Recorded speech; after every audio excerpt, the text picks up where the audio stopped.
പിറ്റേ ദിവസം ഞായറാഴ്ച രാവിലെ 7 മണിക്ക് തന്നെ ഞങ്ങൾ എല്ലാവരും എഴുന്നേറ്റ് അമ്പലത്തിലേക്ക് പോകാനുള്ള തയ്യാറെടുപ്പുകളൊക്കെ തുടങ്ങിക്കഴിഞ്ഞിരുന്നു. ഇവളുമാരാണെങ്കിൽ സാരിയാണ് കേട്ടോ കൊടുക്കുന്നത്. അതിനു വേണ്ടിയിട്ടുള്ള കമ്മലും വളയും മാലയും എല്ലാം വലിയൊരു ലഗേജായിട്ട് ഇവളുമാർ കൊണ്ടുവന്നിട്ടുണ്ടായിരുന്നു. ഇവരുടെ എല്ലാവരുടെ ഒരുക്കം കഴിയാനായിട്ട് അവിടെ കുറച്ച് സമയം എടുത്തു കേട്ടോ. ഞാനാണെങ്കിൽ ഇവർക്ക് മുന്നേ തന്നെ ഷർട്ടും ജീൻസും ഇട്ട് റെഡിയായി നിൽക്കുകയായിരുന്നു. അങ്ങനെ ഞങ്ങൾ എല്ലാവരും ഒരുങ്ങി റൂമിൽ നിന്ന് ഇറങ്ങി നേരെ അമ്പലത്തിലേക്ക് ചെന്ന് അവിടുത്തെ കാഴ്ചകളൊക്കെ ഒന്ന് കാണുക എന്നുള്ളതാണ് കേട്ടോ ഞങ്ങളുടെ പ്രധാന ഉദ്ദേശം. തേര് വലിക്കുന്ന ചടങ്ങുകളൊക്കെ അന്ന് വൈകിട്ടാണ് നടക്കുക.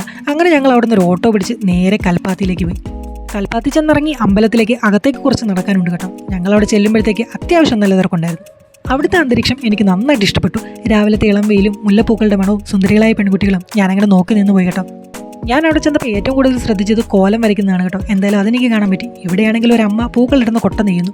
ഞങ്ങളവിടെ ചെന്നപ്പോഴത്തേക്ക് രാവിലത്തെ ചടങ്ങുകളൊക്കെ അവിടെ തുടങ്ങി കഴിഞ്ഞിരുന്നു. അവിടെ ചെന്നപ്പോൾ അവളുമാർക്കൊരാഗ്രഹം തലയിൽ മുല്ലപ്പൂ കൂടെ ചൂടണമെന്ന്. അങ്ങനെ അവിടെ ഇരുന്ന ഒരു അമ്മയുടെ കയ്യിൽ നിന്ന് മുല്ലപ്പൂ വാങ്ങി തലയിൽ ചൂടി അവളുമാർ കൂടുതൽ സുന്ദരികളായി. കാണാൻ നന്നായിട്ടുണ്ടല്ലേ. ഇതാണ് തേര്. രാത്രിയിലെ ചടങ്ങുകൾക്ക് വേണ്ടി അതങ്ങനെ റെഡിയായിട്ട് നിൽക്കുകയാണ് കേട്ടോ. അങ്ങനെ അമ്പലത്തിലെ ചടങ്ങുകളൊക്കെ നോക്കി നിന്ന് ഞങ്ങൾ അവിടെ കുറച്ച് സമയം ചിലവഴിച്ചു. കുറച്ച് കഴിഞ്ഞപ്പോൾ തൊട്ട് ഞങ്ങൾക്ക് എല്ലാവർക്കും വിശക്കാൻ തുടങ്ങി. അവിടെയുള്ള കടകളിലൊക്കെ തിരക്കായതുകൊണ്ട് ഞങ്ങൾ കുറച്ചും കൂടെ മാറിയുള്ള കടയിലാണ് കേട്ടോ കഴിക്കാൻ പോയത്.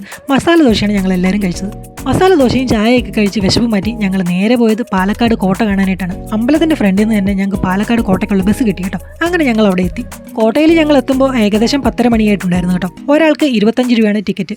ടിക്കറ്റ് എടുത്ത് ഞങ്ങൾ കോട്ടയ്ക്കകത്തേക്ക് കയറി. ജസ്റ്റ് ഒന്ന് കാണാൻ വേണ്ടി മാത്രം. ഇവിടെ കോട്ടയുടെ ചരിത്രം കൊത്തിവെച്ചിരിക്കുന്നു. കോട്ടയെല്ലാം ചുറ്റിക്കണ്ട് ഞങ്ങൾ പുറത്തേക്ക് ഇറങ്ങി. ഞങ്ങളെ ഏറ്റവും കൂടുതൽ ആകർഷിച്ചത് കോട്ടയ്ക്ക് ചുറ്റുമുള്ള കുളത്തിലെ ഈ ഒരു കാഴ്ചയാണ് കേട്ടോ. അടിപൊളിയായിരുന്നു.